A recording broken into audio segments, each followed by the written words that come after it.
안녕하세요. 날씨가 많이 쌀쌀해진 것 같아요. 이럴 때일수록 더 건강에 유의해야 하시는 거 아시죠? 면역력 관리가 가장 중요한 시기인 만큼 사연 채널을 즐겨보시는 구독자님들도 건강 꼭 챙기시길 바랄게요. 날씨가 추워진 만큼 요즘 세상이 참 슬프고 힘든 일들이 많은 것 같아요. 울적해질 때마다 사연 채널을 늘 즐겨들으며 하루는 웃었다, 하루는 울었다 하는 저의 가장 찐 채널 중에 하나인데요. 내성적인 제가 이렇게 사연을 보내게 되는 이유는 술김이라고 해야 할까요? 집에서 좋아하는 영화 보면서 혼술을 하고 나서 누워서 자려는데 문득 내 이야기를, 나의 속 이야기를 다른 분들에게도 알려드리면 어떨까 싶어 최종 진담으로 사연을 보내게 되었습니다. 전 경기도 과천에 거주 중인 지극히 평범한 여자입니다. A형이고요. 내성적이지만 또 주변 사람들을 잘 챙기자 주의이고 한 가지 일에 몰두하면 끝까지 가는 편이라 지금 다니고 있는 회사도 10년이 넘게 장기 근속 중이지요.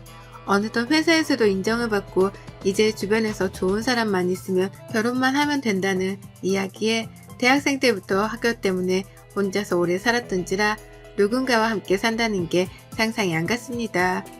정말 인연이 이 세상에 있는 거였을까요? 결혼을 원할 때쯤 동료의 소개팅에 좋은 사람을 만나 연애를 하고 결혼까지 꼴이 나게 되었으니까요.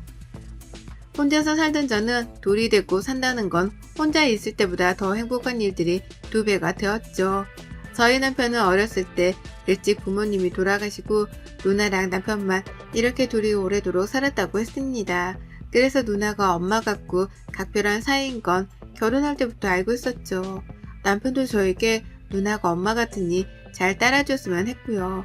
물론 저도 형님한테 남편은 소중한 가족인 걸 알기 때문에 잘 해드리려고 노력했는데요. 근데 사람이 노력한다고 안 되는 일도 있다는 걸 알게 되었습니다. 결혼을 준비할 때부터 형님은 절 마음에 들어 하시질 않았습니다. 그 이유는 제가 남편보다 4살 정도가 많은 게 가장 큰 이유였고요. 그 다음으로는 직장이었습니다. 저는 다른 사람이 생각하는 직장과는 조금은 다른 회사에 다니고 있어 만족하면서 다니지만 결혼해서는 사실 하기는 조금 힘든 직업이기도 합니다. 그 2가지가 가장 마음에 안 드는 이유라고 하셨지만 나이는 제가 어떻게 할 수 없는 문제였고 회사는 조금 덜 바쁜 대로 부서 이동을 할 수 있어 신청해 놓은 상태였고요.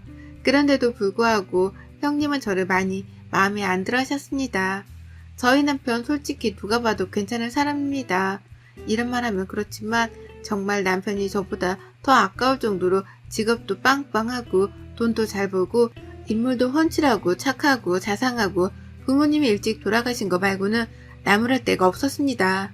형님은 지금 피부과 의사선생님이라 사실 처음 결혼부터 당연히 저를 마음에 안 들어 한다는 걸 눈치챘습니다. 그래도 남편을 너무 사랑했기에 제가 잘하면 형님도 저에게 마음을 열 거라고 생각했던 게 저의 큰 착각이었던 것 같습니다. 처음엔 잘하려는 마음들이 점점 형님의 행동으로 인해 저에게는 오히려 독이 되었으니까요. 형님은 결혼하고 나서도 요구하는 게 많았습니다. 첫 번째로는 일주일에 한 번은 꼭 형님네 집에서 같이 식사를 하자는 말씀이셨고, 2번째로는 아이는 형님이 허락할 때까지 갖지 말라는 말이었습니다. 남편이 지금 하고 있는 큰 프로젝트가 있는데 그것 좀 끝나고 여유가 있을 때 가지라는 형님의 말에 뭐 그것도 알겠다 했습니다. 남편은 그런 것까지 뭘 누나는 신경을 쓰냐 했지만 워낙 누나를 엄마처럼 생각하던지라 저보고 좀 이해해달라고 했으니까요. 그렇게 시작된 저희 신혼생활 깨가 쏟아지고 회사에 있으면 빨리 퇴근해서 남편이 보고 싶을 정도로 행복했습니다. 그리고 일주일에 한 번씩 형님네 가는 날에는 집에서 부지런히 하고 꼭 음식 1-2가지는 준비해서 형님네로 향했습니다. 그날은 제가 그 전날 너무 힘들어서 아침에 눈을 못 뜨게 있어서 그냥 빈손으로 갔는데요. 그랬더니 형님이 절 보고 왜 음식 안 해왔어? 죄송해요 형님. 제가 어저께 너무 회사에서 늦게 끝나서 오늘 늦잠을 잤어요. 그럼 그렇지. 너 나한테 점수 따려고 해오다가 이제 뭐 결혼하고 내가 너 인정하는 것 같으니까 변한 거 아니야? 형님 그런 게 아니라요. 제가 진짜 너무 늦게 자서 알람을 못 들어서 그랬어요. 죄송해요. 다음부터는 꼭 해오겠습니다. 안 지킬 거면 그런 말도 하지 마. 너는 꼭 입 바른 소리를 좋아하더라. 입만 살아가지고. 막말을 서슴지 않던 형님의 태도는 늘 저를 주눅들게 만들었고 남편은 형님이 혼자서 자기를 키우느라 더 예민해졌다고 했습니다. 형님은 사실 결혼도 안 하시고 그냥 혼자 병원 개원하셔서 사시거든요. 결혼하라고 주변에서 좋은 사람 소개시켜줘도 남자는 필요 없다면서 비혼주의로 살겠다고 마음을 먹으셨다고 해요. 그래서 더 예민한 건가 싶기도 했지요. 처음에는 일주일에 한 번 정도는 가까운 거리니까 가도 괜찮겠지 싶었는데 그게 매주 이어지다 보니 사실 정말 좀 힘들었어요. 남편이랑 신혼인데 쉬는 날에는 데이트도 하고 싶고 한데 형님네 가면 아침부터 저녁까지 거기에 있다고 오니까 또 그 다음날 출근해야 하고 저희만의 시간이 없더라고요. 한 번은 남편에게 이번 주는 우리 데이트하면 어떻겠냐고 했더니 알겠다고 누나한테 이번 주 못 간다고 말하겠다고 하더라고요. 저는 너무 기뻤고 드디어 결혼하고 데이트다운 데이트를 할 수 있겠다 싶어 많이 들떠 있었어요. 그리고 며칠 뒤 퇴근하고 집에 가는데 형님이 전화를 해오셨어요. 야! 네, 형님. 너 이번 주에 집에 안 온다고 했다면서? 아, 이번 주에 보고 싶은 영화가 있어 같이 보러 가려 해서요. 다음 주에 찾아뵐게요, 형님. 너 얘가 아주 발칙하구나. 네가 왜 마음에 안 드는 너를 결혼을 허락했다고 생각해? 우리 민수가 하도 난리치고 네가 우리 집에 일주일에 한 번씩 꼭 찾아온다고 해서 한 거지. 그거 아니었으면 너 볼 게 뭐가 있다고 하니? 나이도 우리 민수보다 더 많고 가진 거 하나 없는 너를 근데 이제 와서 이 약속을 어기려고 해? 갈 거면 너만 가고 민수는 보내. 형님, 그런 게 아니라 저희 신혼인데 같이 있을 시간이 없어서요. 다음 주에 꼭 찾아뵐게요. 아니, 안 돼. 민수만 보내던가 너도 오던가 말던가 해. 하며 전화를 툭 하고 끊어버린 형님. 많이 속상했습니다. 시어머니보다 말리는 시누이가 더 밉다는 그런 속담 있잖아요. 차라리 시어머니라면 이해라도 하겠지만 시누이가 저렇게 하니 이해를 못하기도 했지요. 그 뒤로 보고 싶은 영화는 포기하고 형님네로 갔습니다. 가서도 저는 안중에도 없고 동생만 챙기는 형님의 모습에 저럴 거면 왜 나를 오라고 했지? 라는 생각만 들었어요. 신혼 같지 않은 신혼생활을 보내던 중 회사 친한 동료가 저의 이런 이야기를 듣고 한번 괜찮은 사람이 있으면 저보고 형님 소개팅을 주선해보라고 하는 거예요. 그 정도면 소개팅 할 사람 많다면서요. 남자가 생기면 저희한테 신경을 덜 쓰지 않겠냐며 조언을 해주길래 저도 형님이 예민한 이유는 남자가 없어서 그런 걸까 하며 남편한테 물어봤죠. 남편도 누나한테 남자친구나 남편이 있었으면 한다길래 고민하다가 제 친한 친구의 사촌오빠가 되게 잘나가는 펀드 매니저라 소개팅을 주선했습니다. 제가 소개팅 해보라고 주선할 때는 형님은 콧방귀도 안 끼더니 남편이 한번 나갔다 오라고 하니까 마지못해 알겠다고 했죠. 그렇게 둘의 소개팅 날 제가 친구한테 먼저 형님이 뭘 좋아하고 뭐 관심 있는지 팁을 좀 주었습니다. 그럼 잘 될 수도 있다고 생각했으니까요. 형님의 소개팅을 하고 온 날 친구한테 들어보니 분위기를 나쁘지 않았다고 또 한 번 더 만나기로 했다고 했습니다. 드디어 형님한테도 남자친구나 남편이 생기면 우리에게 신경을 덜 쓰지 않겠나 싶었는데 얼마 가지 못해 잘 안 됐다고 했습니다. 그 이유는 형님이 너무 까다롭게 굴고 예민해서 그 상대방 분이 감당하기가 어렵다고 했나봐요. 일부러 그런 건지는 모르겠지만 남자 쪽에서 그렇게까지 말하니까 진짜 얼마나 정 떨어지게 했으면 저랬을까 싶기도 하고요. 소개팅까지 쫑이 나니까 형님과의 시간은 더욱더 많아졌습니다. 일주일에 한 번 만남이 이제는 2번, 3번으로 늘어나고요. 심지어는 평일에도 혼자 계시기 싫다고 저희 집으로 옵니다. 그럼 왔다가 가야 하는데 자고 갑니다. 저랑 남편은 거실에서 자고 형님은 저희 안방에서 자요. 그리고 그 다음날 그럼 쉬라고 일찍 가셔야 하는데 그 다음날 저녁까지 먹고 집으로 남편이 모셔다 드립니다. 저는 왕비님을 보는 줄 알았어요. 이뿐만이 아니라 형님네 병원에서 뭐 이벤트를 하는데 저보고 그거 이벤트 해야 하니 주말에 나와서 그것 좀 도와달라고 하는데 제가 회사에 간다고 해도 그 회사에 월차 내고 무작정 오라고 합니다. 안 가면 난리가 나는 편이고요. 결혼한 남편이랑 했는데 저는 지금 형님이랑 결혼 생활을 하는 느낌이 들 정도로 형님을 더 많이 만나네요. 심지어는 형님네 집에 청소하는 이모님이 오늘 못 오는 날이라고 저보고 청소 좀 해달라고 연락이 오세요. 제가 청소하는 사람도 아니고 못 간다고 하면 전화로 막말을 서슴지 않거든요. 그때마다 저는 잘난 남편이랑 사는데 이 정도는 감수해야지. 연한 남편이랑 사니까 내가 이 정도는 감수해야지. 이런 생각이 강했습니다. 가면 갈수록 형님의 요구는 더 많아져만 갔고 그 요구를 감당하면 할수록 저에게 바라는 건 100이 될 정도로 저를 시켰으니까요. 제가 일이 있어 몸이 아파 못 간다고 하면 그때부터는 저보고 그럴 거면 왜 우리 민수랑 사냐? 집을 나가라. 네가 뭐 볼 게 있다고 붙어 사냐? 그 집 내가 해준 거 너도 알지 않냐?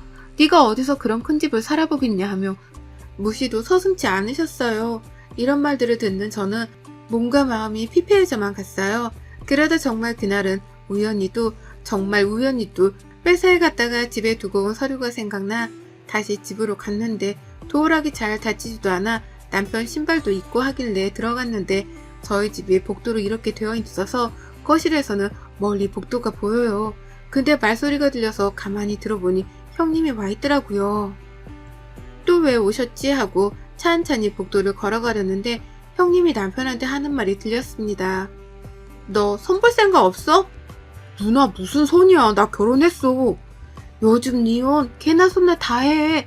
너 누나 친구 중에 가연이 알지? 걔 사촌동생이 나랑 같은 학교 나온 후배래.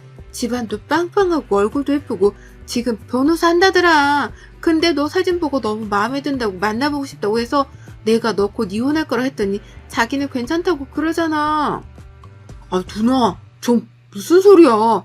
지금 잘 살고 있는데 그런 소리 할 거면 그만 좀 해.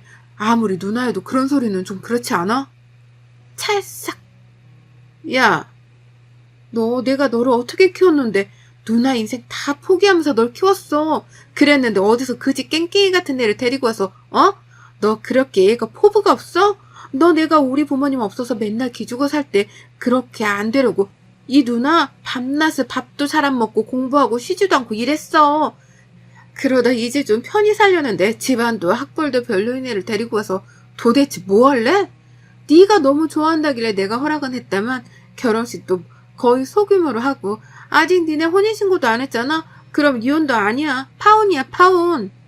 그 말을 들었던 저는 신발을 들고 그대로 살짝 집에서 빠져나왔고 맨발로 무슨 정신으로 회사까지 간 줄 모르겠습니다.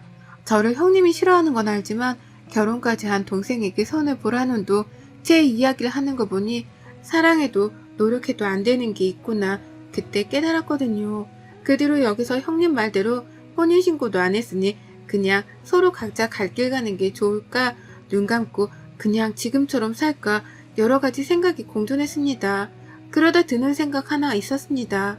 형님한테 가장 중요한 건 저희 남편인데 저희 남편이 자기한테 등을 돌린다면 자기 전부인 동생이 자기한테 등을 돌린다면 이것보다 더한 일이 있을까 싶더라고요. 그날 저녁 혼자서 형님네 집으로 찾아갔습니다. 형님 저예요. 뭐야 웬일이야? 문 좀 열어주세요. 할 말이 있어서 왔어요. 무슨 일이야 이 시간에? 너는 예의도 없니? 죄송해요 형님. 오늘 사실 낮에 집에 갔다가 형님이 남편한테 하는 말 들었어요.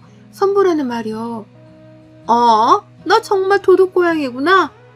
들으려고 한 건 아니고 들려서 들었어요. 제가 그렇게 싫으세요?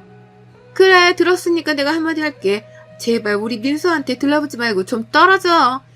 너희 혼인신고도 안 했고 그때는 민수가 너 없으면 못 살겠다고 네가 너무 좋다고 하길래 내가 억지로 허락은 했는데 우리 민수 사랑하면 더 좋은 사람 만나서 행복하게 바라야지. 그게 사랑 아니니? 네가 솔직히 우리 민수한테 해줄 게 뭐가 있어. 민수 대기업 다니지만 너도 알잖아. 대기업 다니고 퇴직할 때까지 솔직히 짧아. 지금 100세 시대야 100세 시대. 그럼 남자가 사업도 좀 해보고 뒤에 배경도 좀 근사해야 하는데 내가 아무리 해준다 하더라도 장인 장모가 해주는 거 또 달라. 알아? 형님 죄송해요. 저 민수씨 진짜 많이 사랑해요. 제가 더 잘하면 안 될까요? 정신 좀 차려. 네가 우리 민수한테 해줄 수 있는 게 뭐가 있어? 네가 이렇게 버티고만 있다만 조만간 선보게 내가 만들어서 우리 민수 다시 장가 보낼 거야. 형님 죄송해요. 제가 이렇게 무릎 꿇고 빌게요. 민수씨 제발 저랑 행복하게 아니 우리 셋이 행복하게 살면 안 될까요? 저 형님한테 정말 인정받고 싶고 지금까지 제가 잘하려고 노력했잖아요. 노력으로 세상을 살 수는 없어. 네가 그렇게 못나게 태어난 걸 너희 부모님을 탓해. 네가 얼굴이 뭐 예쁘니? 그렇다고 학벌이 좋니? 그렇다고 회사가 너무 좋니? 뭐 아무것도 없잖아 너. 그냥 몸뚱아리 하나. 형님 죄송해요 하고 있는데 남편이 들어왔어요. 누나 이게 뭐하는 짓이야 진짜? 내 뒤에서 지금 이렇게 한 거야 이 사람한테? 민수야 그게 아니라 네가 오해한 거야. 내가 지금 들은 건 뭔데? 나한테 이 사람 그렇게 이 얘기하는 것도 부족해. 이제는 무릎까지 꿇고 나랑 헤어지라고 종용하는 거야? 무슨 누나가 내 엄마야? 엄마 아빠가 살아있었으면 누나 모습에 진짜 실망했을 거야. 민수야 그게 아니라 누나는 네가 더 잘 됐으면 좋겠어서 오해하지 마. 무슨 오해? 나보고 따뜻한 사람이 되라고 해놓고 이 사람한테는 지금 막장 시누이처럼 하고 있어. 알아? 누나 이런 사람인 줄 정말 몰랐어. 이 사람이 나한테 좀 힘들다고 웃어 보일 때마다 내가 우리 누나 나 키우느라 고생했으니까 잘해주라고 했는데 내가 진짜 미쳤었지. 이 사람은 매일 이 얘기를 들었을 텐데 내가 그런 말 할 때마다 얼마나 마음이 아팠겠어. 민수야 오해하지 마. 누나는 그냥 정말 네가 잘 됐으면 해서 그랬어. 필요 없어. 더 이상 나랑 이 사람한테 연락하지 마. 나도 누나 없다고 생각하고 살 거고 누나도 누나 혼자서 살아봐. 나한테 그만 의지하고 나 사업 같은 거 할 생각도 없고 이 사람이랑 그냥 소소하게 사는 게 내 꿈이야. 평범하게 아이 낳고 정말 평범하게 아이랑 이 사람이랑 나랑 화려하지도 않고 소박하게 서로 아침 저녁 식탁에 둘러앉아 밥 먹고 소소한 이야기 나누고 그렇게 사는 게 내 꿈이었는데 뭐? 사업? 누나 혼자서 할 생각이야. 나는 그럴 생각도 없는데 지금 회사가 좋고 정년퇴직하면 퇴직금으로 나는 와이프랑 소박하게 살고 싶어. 그게 내 꿈인데 누나는 내 행복이 아니 자기 행복을 찾냐고. 이렇게 이기적인 사람이 내 누나란 게 나 너무 창피하고 부끄러워. 연락하지 마. 더 이상 나한테. 남편은 제 손을 잡고 일어났고 저는 나가면서 힐끗 형님을 보았습니다. 멍한 채로 절 보길래 살짝 미소를 지었습니다. 제가 남편한테는 곧 집으로 간다고 해놓고 몰래 주머니에 핸드폰을 켜놓았어요. 남편에게 전화를 해놓은 채로요. 남편의 형님이 저렇게 하는 사람인 건 몰랐기 때문에 이번 기회에 알기를 바랬습니다. 그 뒤로 남편은 형님이 찾아와도 전화해도 받지 않아요. 제가 괜찮다며 받으라고 만나보라고 하는데 절대 자기는 그럴 생각이 없다며 형님이 사준 이 신혼집도 내놓았더라고요. 이사가서 살고 싶다고요. 그래서 지금 이사갈 집 알아보러 다니는 중입니다. 그 일이 있은 후 한 일주일 후에 형님이 저희 회사로 찾아왔네요. 무슨 말을 할까 안 봐도 짐작이 되었죠. 형님 무슨 일이세요? 민수가 연락도 안 되고 전화도 안 받고 찾아가도 안 만나주고 지금 집까지 내놓았다는데 맞아? 아, 네. 그이가 이사 가자고 지금 집 내놓고 근처로 집 알아보고 있는데 괜찮은 집이 있어서 거기로 하려고 생각 중이에요. 나를 떠나서 이사를 간다는 말이야? 제 생각은 아니고요. 그이가 너무 강력하게 그러니까 형님도 그이 성격 아시잖아요. 한다면 하는 성격인걸요. 제가 말릴 수가 없었어요. 죄송해요. 그럼 나는 어떡하라고 그러는 거야? 죄송해요 형님. 저 이제 그만 들어가봐야 할 것 같아요. 그이가 형님 만난 걸 알면 저한테도 형님 연락 받지 말라고 했는데 저는 차마 그럴 수가 없어서 받았어요. 미안해. 내가 미안해 정말. 네가 민수한테 말 좀 잘해주면 안 될까? 나 가족이라고 민수밖에 없어. 민수가 나한테 등 돌리면 어떻게 내가 정말 미안해. 내 말은 듣지도 않으니까 말 좀 해주면 안 될까? 내가 미안해. 정말 미쳤었나봐. 죄송해요 형님. 제가 아무리 말해도 그이가 듣질 않아요. 아까도 그 집이 마음에 든다고 계약금 넣는다고 해서 그럴 것 같아요. 제발 내가 이렇게 싹싹 빌게. 형님 여기 회사예요. 보는 눈이 많아요. 저 먼저 가볼게요. 하고 전 먼저 올라왔습니다. 그 뒤로도 형님은 계속 그이한테 연락을 하고 저한테도 했지만 그때마다 남편이 못 받게 하고 핸드폰 번호도 다 차단해버려 연락이 안 되었죠. 저희는 집이 매매가 안 돼 전세를 돌려서 주고 이사를 왔습니다. 형님은 가장 사랑하는 동생을 잃고 저는 가장 사랑하는 남편을 얻었습니다. 이렇게까지 남편이 형님에게 강경하게 나갈 줄은 몰랐지만 저도 거기에서는 좀 놀라긴 했지만 솔직히 지금은 너무나 행복합니다. 마음이 100% 편하지는 않지만 남편도 마찬가지겠지만 그래도 저희 둘이 보내는 시간이 이렇게 행복할 수가 있을까 싶었죠. 그럼 형님은 어떻게 되었냐고요? 하도 저를 찾아오셔서 남편을 설득한 끝에 셋이 만났습니다. 형님은 무조건 미안하다고 절대 안 그러겠다고 하고 그이는 당분간은 보고 싶지 않으니 나중에 마음이 괜찮아지면 언제가 되었든 연락할 테니 기다려달라고 하더라고요. 형님은 앞으로는 우리 집에 오는 것도 안 해도 되고 절대 저한테 그런 행동이나 말도 하지 않을 테니 연락만 제발 해달라고 비시더라고요. 남편은 아직도 그때 그 상처가 아물지 않아 누나를 보는 게 편치 않으니 이해해달라고 해 그렇게 형님을 제가 집에 모셔다 드리고 왔죠. 지금은 혼자서 지내는 것 같더라고요. 저한테는 간간히 연락이 와 그의 소식을 물어보면 대답해 드리곤 하지만 남편은 아직 누나를 만나고 싶지 않다고 하네요. 저도 이렇게까지 할 줄은 몰랐지만 사실 이게 맞다고 생각하기는 해요. 세상에 모두 다 올곧게 살 수는 없겠지만 제가 한 행동은 다시 생각하더라도 또다시 그 선택을 했을 것 같거든요. 형님도 형님 인생을 저희도 저희 인생을 살게 돼서 저는 너무 행복합니다. 술김에 제 속마음에만 담아두었던 이야기를 이렇게 익명으로 전해봅니다. 여러분들의 마음속에도 하나둘씩 누군가에게 못하는 이야기들이 있으시겠죠? 다 그만한 이유가 있다고 생각이 드네요. 여러분의 생각은 댓글로 남겨주세요. 오늘도 시청해주셔서 정말 감사합니다. 안녕하세요. 저는 40대 여성으로 남편과 애들을 키우며 그럭저럭 평범하게 살아가고 있는 주부입니다. 평소 이 채널의 애청자이기도 하고요. 제가 시집살이 고부관계 등이 그닥 좋은 편이 되지 못해서 늘 이 채널을 통해 남들은 어떻게 행동하고 사는지 많이 엿보며 살았었는데 이번엔 제가 저같이 채널을 시청하고 계실 분들을 위해 제 일화를 들려드리며 조언을 드릴 차례인 것 같네요. 저는 정말 하나도 모난 거 없이 부족한 거 없이 어릴 적부터 좋은 부모님과 좋은 환경에서 자랐습니다. 저희 부모님 두 분 모두 지금의 저와 남편처럼 그냥 평범한 회사를 다니는 직장인이었고 주부였는데 서울에서 나고 자란 저희 할아버지가 사셨던 땅이 금싸라기가 되며 땅값으로 돈을 많이 벌었고 그 돈을 다 6자식에게 나눠주셨는데도 한 사람당 받게 된 유산이 제법 많아서 고모들과 아빠 그리고 삼촌들까지 모두 부유하게 살 수 있었죠. 다들 할아버지 따라서 땅을 사거나 임대업에 눈을 돌려보겠다고 하던 일도 그만둔 채 뛰어들 동안 저희 아버지는 그냥 잘하는 게 회사에서 일하는 것뿐이라며 끝까지 하시던 일을 그만두지 않으셨고 돈은 모조리 살림을 책임지는 저희 어머니께 맡겼어요.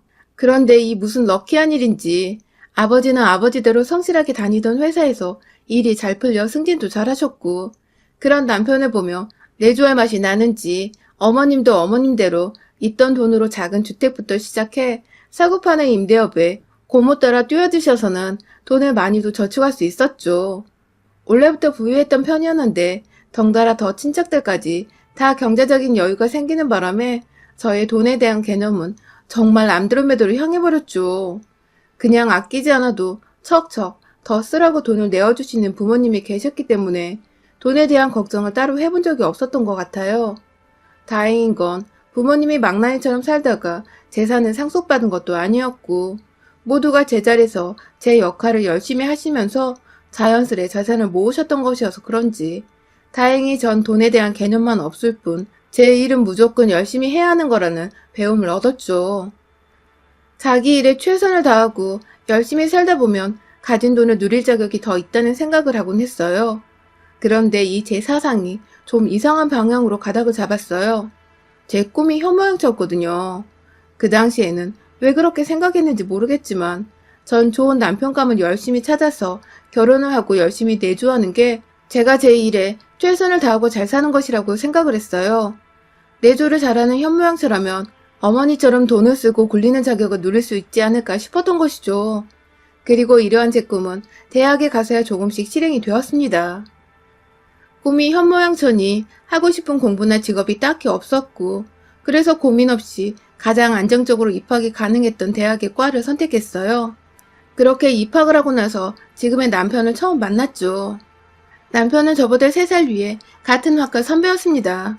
군대를 갔다 막 돌아온 소위 말해 촌티가 팍팍 나는 복학생이었죠. 여중 여고를 나오며 남자들과 한 공간에서 수업을 들어본 적이 까마득했었던 저는 대학 생활이 그저 신기하고 다 재밌었어요. 명문대까지는 아니더라도 나름 괜찮은 대학이었기 때문에 여기서 그냥 남편 될 사람 하나를 골라서 평생을 현모양처로 살면 되겠다 싶었죠. 그중 남편은 제가 가장 먼저 찜해놓았던 남자였어요. 그 당시 남편도 겨우 20대 중반이었는데 과묵하고 진중하고 또 매사에 성실한 모습이 갓 20살이 되었던 제 눈에는 그저 어른스럽고 또 존경스럽기만 했죠. 공부도 어찌나 잘하던지 매번 꽈탑을 유지하고 친구들 사이에서도 평판도 좋은데 그 사이에서 나서는 건 싫다며 또래들처럼 왁자지껄 떠들거나 잘 웃지도 않았던 남편은 늘 제게 미스테리한 존재였어요. 소위 말해서 시크하다고 표현을 하잖아요. 우리 남편이 딱 촌스러운데 시크한 정체를 알 수 없는 그런 남자의 표본이었답니다. 그런데 이런 남편과 어떻게 부부가 되었냐고요? 바로 오해 때문이었어요. 남편의 친구였던 저희 학과 한 선배가 저를 짝사랑한다며 고백을 하려고 한 적이 있었어요.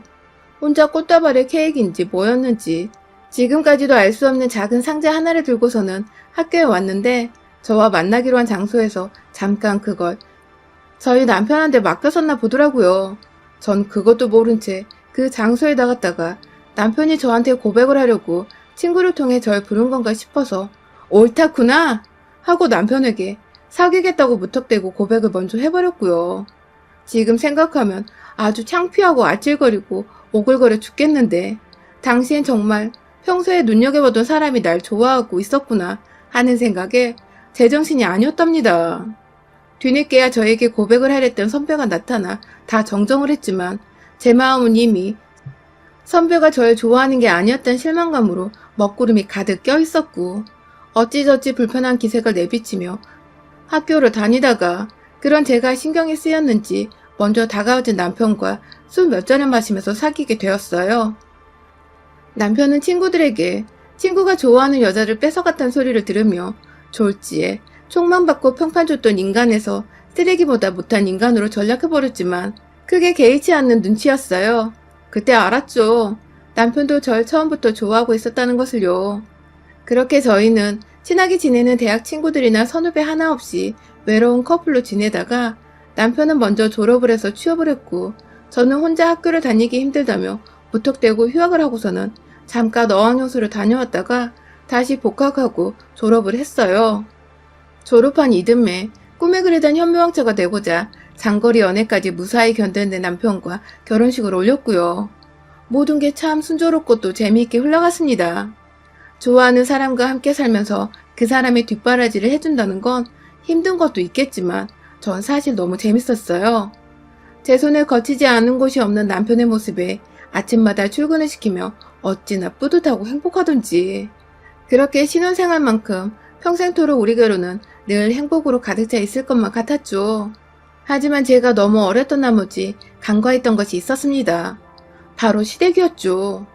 대학을 다닐 때야 너무 어렸던지라 남편과 서로의 부모님을 만나고 인사를 드린다는 생각 자체를 하지 못했어요. 챙겨야 할 의무도 못 느꼈었고요. 그러다가 자연스레 어학연수를 가게 되면서는 장거리 연애를 하다 보니 당장의 애인인 남편과 연락을 한번 하기도 벅차 다른 식구들 생각은 전혀 못했고요. 그 후 한국으로 돌아와 결혼 얘기가 나오면서부터 자연스레 서로의 가족들에 대해 알게 됐고 또 소개시킬 자리를 뒤늦게 만들게 되었는데요.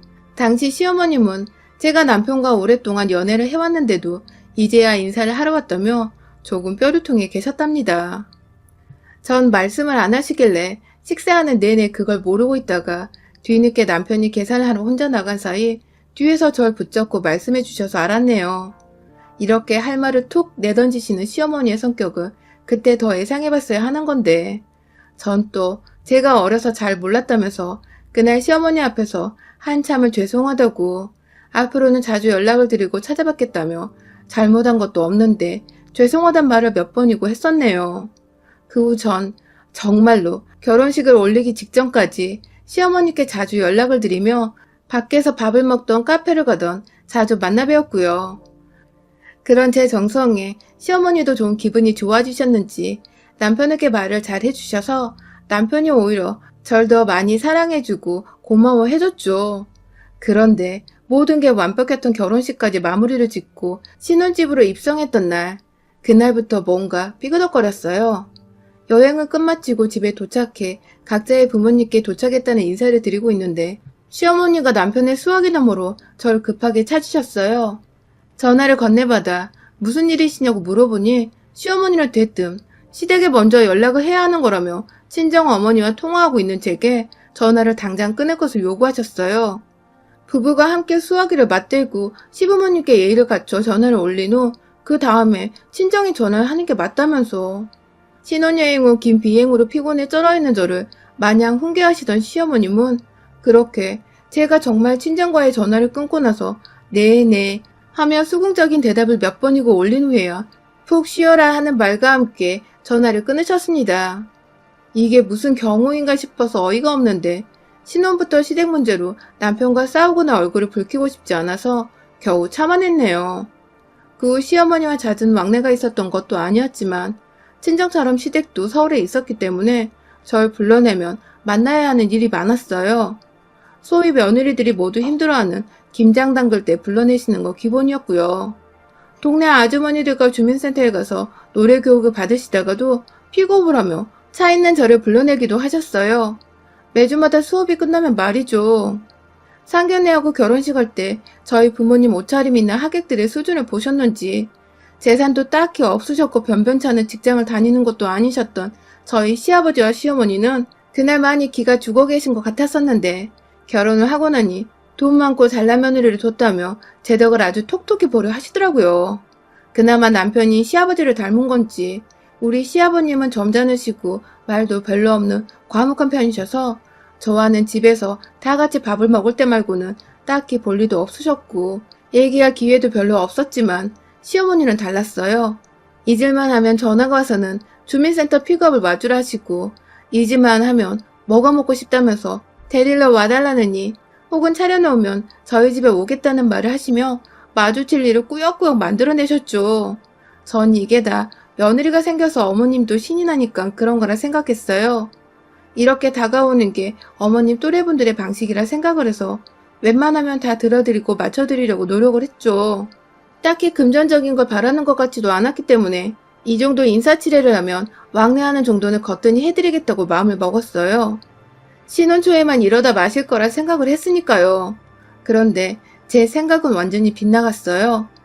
그로부터 애를 가지고 낳기까지 무려 7년이 넘는 시간 동안 우리 시어머니는 참 한결같이도 절 달달 볶으시면서 찾으셨습니다. 저희 집이 시댁과 아무리 차를 타고 가도 최소 30분 정도는 걸리는 거리인데 시어머니는 그런 수고와 노력은 생각은 안 하시는지 가까운데 바쁜 척하지 말라는 말과 함께 절 불러내신다든지 저희 집에 오고 싶은데 차가 마땅치 않으니 데리러 오라며 제가 왕복으로 시댁에 갔다가 어머님을 모시고 다시 저희 집으로 오는 등 불필요한 시간 소모를 많이 하게 만드셨죠. 제가 결혼은 빨리 했지만 임신은 좀 늦게 한 편인데요.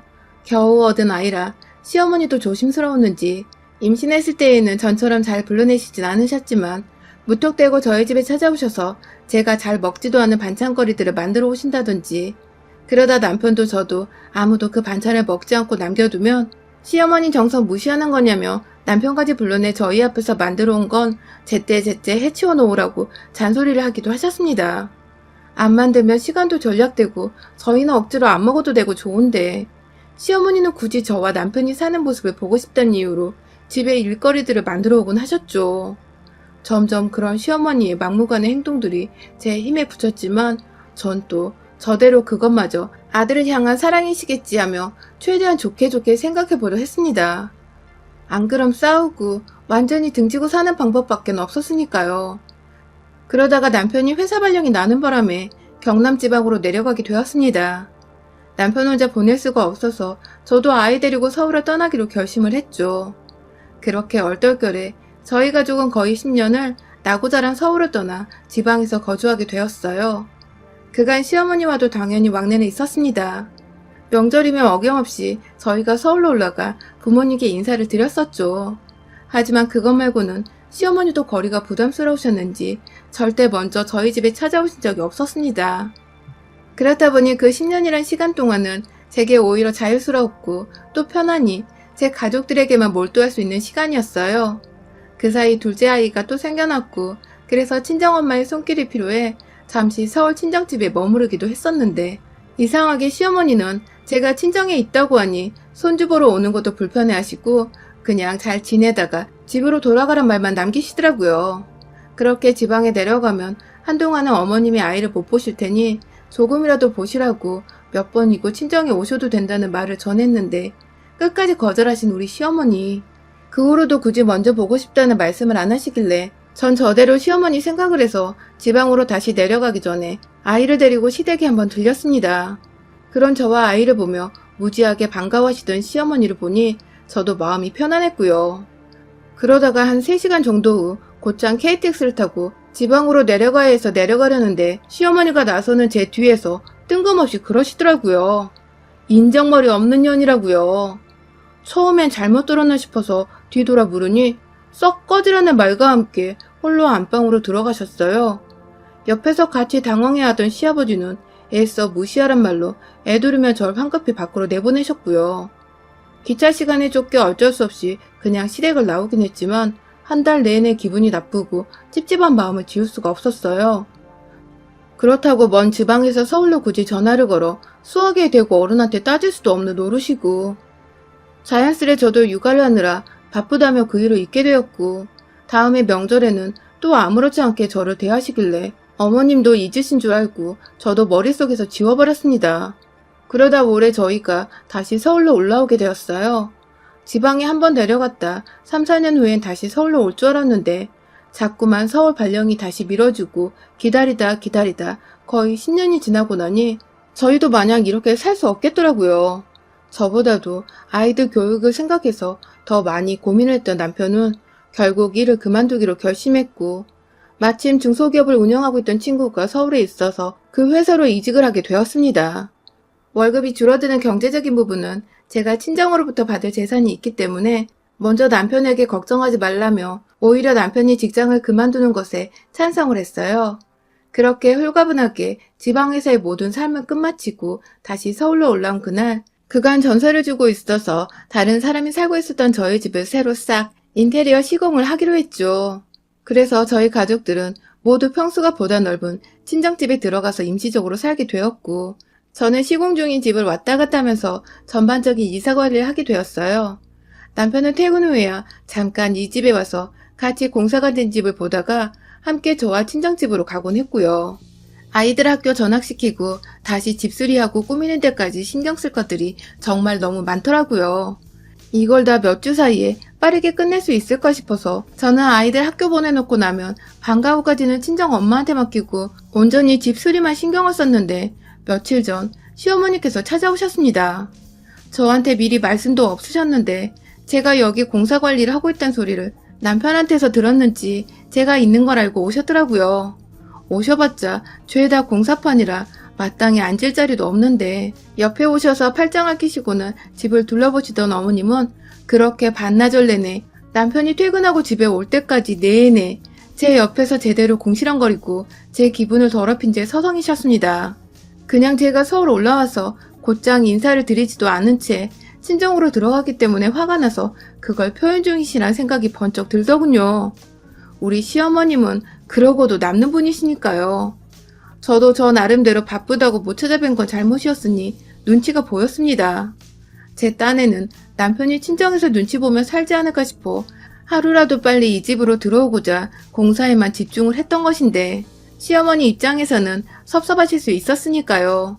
막 억지로 구석에 자리를 만들어 시어머니를 앉히고 중간중간 음료수도 사다 드리고 점심도 챙겨드렸습니다. 하지만 시어머니는 처음에 가만히 계시더니 점점 제가 잘해드리고 비율을 맞춰드리려 하자 그게 또 익숙해진 건지 말이 많아지셨어요. 제가 살 집에 제가 선택한 인테리어 벽지를 보고 색이 고닥다리라며 궁시렁거리질 않나. 부엌에 저장 공간이 부족한 것 같아 선반 하나를 싱크대 위에 새로 달았는데 누가 거추장스럽게 부엌에 이런 걸 붙여놓느냐며 넌 애가 참 보이는 것처럼 센스도 없고 멋도 없다며 급기야 제 성격을 비하하기 시작하셨죠.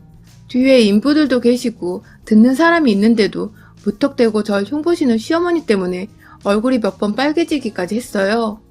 일부러 안 들으려고 멀찌감치 떨어져 인부들과 얘기를 나누고 있으면 꼭 옆에 찾아와서는 인부들을 향해 얘 얘기 듣지 말고 알아서들 시공을 하라고.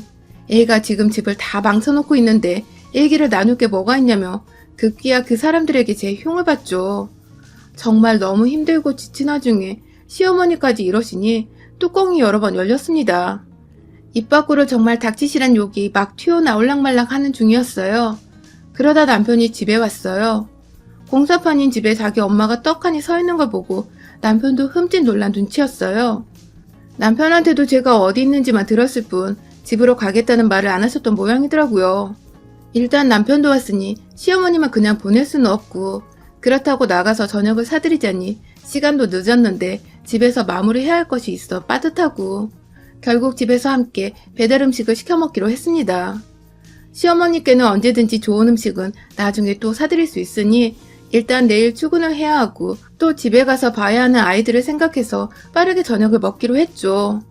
그렇게 식탁도 없는 집에서 바닥에 쭈그려 앉아 중화 요리를 시켜 먹었어요. 혹시 몰라 어머님을 위해 고추 잡채에 중화 비빔밥까지 주문해서 인원수보다 좀 더 여유가 있게 주문을 했고요. 그런데 처음에 주문 전화를 할 때부터 표정이 좋지 않으셨던 시어머니는 이내 음식들이 도착해 저희가 하나둘 수저를 들기 시작하자 완전히 기분이 상하셔서는 갑자기 밥 먹고 있는 저희 앞에서 뭐 이런 정신 나간 년이 다 있냐며 욕을 퍼부으시는 게 아니겠어요? 제가 정신 나간 년이라는 거예요. 시어머니를 앞에 두고 중국 요리를 시키냐고. 식탁도 없이 바닥에 쭈그려 앉아 먹게 하냐며 막 따지고 욕을 퍼부으시다가 결국 이건 너나 먹으라며 앞에 있던 볶음밥을 엎으셨어요. 하루 종일 서서 일하다가 시어머니까지 상대하려니 정말 미쳐버리겠더라고요. 누가 오라고 한 것도 아니고 이렇게 힘들고 휴식을 취할 것도 제대로 없는 거라니까 안 불렀던 건데 제멋대로 와서는 하다 그냥 보내드리기 죄송해 저녁을 사드리니 음식 투정까지 하고 앉아있는 우리 시어머니. 눈앞이 까마득해질 때 남편이 그런 시어머니를 향해 그만 좀 땡깡을 부리시라고 한마디를 거뒀고 그러자 시어머니는 더 불같이 화를 내며 마귀를 갈기 시작했어요. 며느리 하나 때문에 아들놈도 이렇게 변한 것 같다며. 태생이 말수가 없고 진중한 사람이었는데 갑자기 그걸 며느리 탓을 하는 시어머니. 저한테 손가락질하며 네가 나를 우습게 알아서 생긴 일이니 네가 책임지라고 아들을 물어내고 급기야 이혼해서 내 집 안에서 나가라며 쌍욕을 퍼붓는데 캬. 저도 해탈을 했는지 헛웃음이 나오더라고요. 그런 저를 향해 몇 번 손으로 제 어깨를 치는 시어머니께 앞에 놓여진 시어머니 드리려고 일부러 산 그 고추 잡채를 확 엎어버렸습니다. 하마터면 그릇채로 시어머니를 때릴 뻔한 걸 겨우. 그릇은 제 손으로 막았지만 그 사이 흘러내려 난리난 양장피 재료들로 뒤범벅이 된 시어머니는 음식에 든 특유의 겨자 소스 때문인지 여기저기 다 따갑다며 남편을 붙잡고 막 울먹이기 시작하셨어요. 이 상황에 그저 놀란 남편은 입을 떡하니 벌린 채 충격을 받은 표정으로 입에 자장면을 문 채 앉아있었고 전 그런 시어머니를 일으켜 세워 화장실로 들어가서는 샤워 수화기를 대고 시어머니한테 또 한 번 확 뿌려버렸답니다. 어머니, 겨자소스 시키는 중이니 참으세요? 하면서 확 물세례를 퍼부으니 이걸 싫다 할 수도 없고 그렇다고 겨자소스를 그대로 묻힌 채 있을 수도 없던 시어머니는 가만히 얌전한 강아지 마냥 서서 제 손에 몸을 의지하고 계시더군요. 그렇게 그날 시어머니는 반정신이 나간 채로 한마디를 더 하지 않으셨고 젖은 옷이 걱정된다는 남편의 도움을 받곤 시댁으로 무사히 가셨답니다. 저는 그런 시어머니께 냄새나서 같이 못 있겠다며 혼자 택시 타고 집으로 먼저 돌아왔고요. 나중에 남편을 통해 들어보니 시어머니는 가는 길에도 아들과 단 한마디를 안 나누셨대요. 집에 도착해서는 곧장 샤워를 하시고는 침대에 들어 누우셨다고 합니다. 그러게 그렇게 충격받을 거 좀 며느리한테 살갑고 친절하게 대하셨으면 그런 험한 꼴은 안 보셨을 텐데 왜 자꾸 안 해도 될 말은 해가며 귀한 집에서 쓴소리 한 번 안 듣고 자란 저한테 성질을 건드려서는 저도 몰랐던 저의 공격성을 확 끄집어내신 건지. 우리 시어머니 충격을 받으신 만큼 앞으로도 한동안은 좀 조심하시며 며느리와는 둘 수 있는 거리를 최대한 두고서 멀찌감치 떨어져 사시기를 진심으로 건강을 생각하며 조언드립니다. 여러분의 생각은 댓글로 남겨주세요. 오늘도 시청해주셔서 정말 감사합니다.